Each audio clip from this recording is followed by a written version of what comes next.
Hi everyone, welcome back to Aaron Talks. നിങ്ങൾക്കറിയാമോ 60-65 വയസ്സ് പ്രായം വരെ ലോകത്തിലെ 5% ആളുകൾ മാത്രമാണ് ഫൈനാൻഷ്യലി ഇൻഡിപെൻഡന്റ് ആയി ജീവിക്കുന്നവർ, അതായത് സാമ്പത്തികമായി സ്വതന്ത്രരായി ജീവിക്കുന്നവർ. എന്നാൽ 95% ആളുകളും കടബാധ്യതകളിൽ ഏർപ്പെട്ടവരോ വായ്പയിൽ ജീവിക്കുന്നവരോ ആണ്. അവർക്ക് മറ്റൊരു വ്യക്തിയെയോ അല്ലെങ്കിൽ സാമ്പത്തിക സഹായത്തെയോ ആശ്രയിക്കാതെ ജീവിക്കാൻ കഴിയുന്നില്ല. ലോകത്തിലെ 5% ആളുകൾ സാമ്പത്തിക ഭദ്രതയോടെ ജീവിക്കുമ്പോൾ 95% ആളുകളും കഷ്ടതകൾ അനുഭവിക്കുന്നത് എന്തുകൊണ്ടാണ്?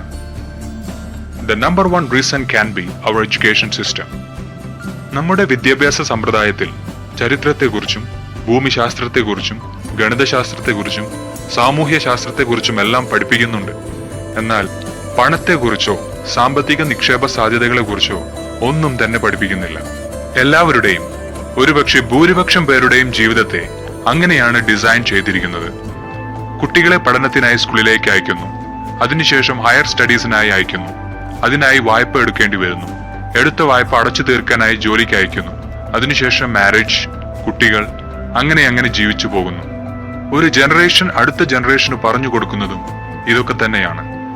ജീവിതത്തിൽ വലിയ റിസ്കുകൾ ഒന്നും എടുക്കാത്തത് കൊണ്ട് തന്നെ സാമ്പത്തികമായി വളർച്ചയോ ഉയർച്ചയോ ഇവർക്ക് സാധ്യമാകില്ല.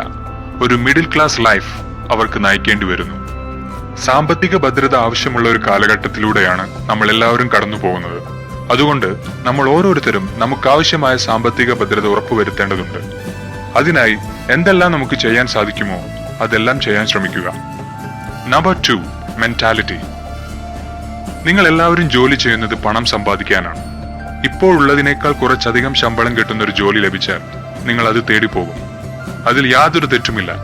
എന്നാൽ ഇവിടെ പരിശോധിക്കേണ്ട ഒരു കാര്യം ശമ്പള വർധനയോടൊപ്പം നിങ്ങളുടെ ചിലവുകളും വർദ്ധിക്കുന്നുണ്ടോ എന്നതാണ്. കിട്ടുന്ന ശമ്പളം മാസാവസാനം വരെ കയ്യിൽ നിൽക്കാതെ വലയുന്ന കൂട്ടുകാർ നമ്മുടെ ഇടയിലുണ്ട്. ഒരുപക്ഷെ നിങ്ങളും അത്തരം ഒരു സാഹചര്യത്തിലൂടെ കടന്നു പോകുന്നവരാകാം.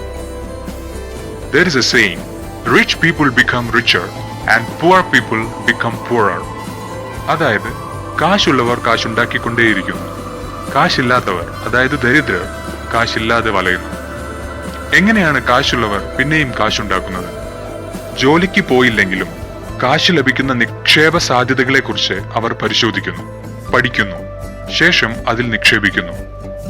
ഉദാഹരണത്തിന്, ഒരു വീട് പണിത് അത് വാടകയ്ക്ക് കൊടുക്കുമ്പോൾ എല്ലാ മാസവും അവർക്ക് അതിൽ നിന്നും വരുമാനം ലഭിക്കുന്നു.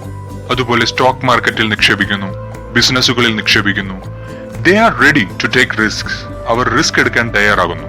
കാശില്ലാത്തവർ, ദരിദ്രർ അല്ലെങ്കിൽ മിഡിൽ ക്ലാസ് ആയ ആളുകൾ പണത്തിനു വേണ്ടി പണിയെടുക്കുമ്പോൾ കാശുള്ളവർക്ക് വേണ്ടി അല്ലെങ്കിൽ പണക്കാർക്ക് വേണ്ടി പണിയെടുക്കുന്നത് അവർ വിവിധയിടങ്ങളിൽ നിക്ഷേപിച്ചിട്ടുള്ള അവരുടെ പണമാണ്. പണക്കാർക്ക് പലവിധ സോഴ്സുകളിൽ നിന്നും വരുമാനമുണ്ടാകും. അവർ ഒരിക്കലും ഒരു വരുമാന സ്രോതസ്സിനെ ആശ്രയിക്കില്ല. അതുകൊണ്ട് തന്നെ ഒന്ന് മുടങ്ങിയാലും മറ്റൊന്നിൽ നിന്നും അവർക്ക് വരുമാനമുണ്ടാകും. Number 3, parents. അച്ഛനമ്മമാരെ കണ്ടാണ് കുട്ടികൾ വളരുന്നത്. ഒരുപക്ഷെ നിങ്ങളുടെ രക്ഷിതാക്കൾ ഫൈനാൻഷ്യലി എഡ്യൂക്കേറ്റഡ് ആയിരിക്കില്ല. അതുകൊണ്ട് തന്നെ പണം കൈകാര്യം ചെയ്യുന്നതിനെ കുറിച്ചും സേവ് ചെയ്യുന്നതിനെ കുറിച്ചും നിക്ഷേപിക്കുന്നതിനെ കുറിച്ചും അവർക്ക് നമ്മളോട് പറഞ്ഞു തരാൻ സാധിക്കുന്നില്ല. നിങ്ങളുടെ വരുമാനത്തെ എങ്ങനെ ഇരട്ടിയാക്കാമെന്ന് അവർക്ക് പറഞ്ഞു തരാൻ കഴിയുന്നില്ല.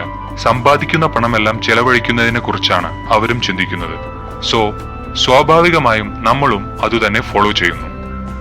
ഇവിടെ നമ്മുടെ മാതാപിതാക്കളെ കുറ്റപ്പെടുത്താൻ നമുക്ക് കഴിയില്ല. കാരണം അവരുടെ മുൻ ജനറേഷൻ എന്താണോ ചെയ്തിരുന്നത് അത് തന്നെയാണ് അവരും ചെയ്യുന്നത്. മറ്റുള്ളവരെ കുറ്റപ്പെടുത്തുന്നത് കൊണ്ട് നമ്മുടെ പ്രശ്നങ്ങൾ മാറാൻ പോകുന്നില്ല. നമ്മുടെ ജീവിതത്തിൽ യാതൊരു മാറ്റവും അതുകൊണ്ട് സംഭവിക്കില്ല. We must take self-responsibility to educate ourselves.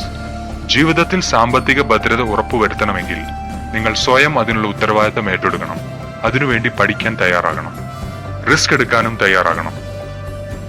ചുരുക്കി പറഞ്ഞാൽ, പണം ഉപയോഗിക്കുന്നതിനെ കുറിച്ചുള്ള ചിന്താഗതിയിൽ മാറ്റം വരുത്തിയാൽ മാത്രമേ ഫൈനാൻഷ്യലി ഇൻഡിപെൻഡന്റ് ആയ ആ 5%-ൽ നമുക്ക് എത്തിച്ചേരാൻ സാധിക്കുകയുള്ളൂ. So, take time and think about it. Thank you for listening.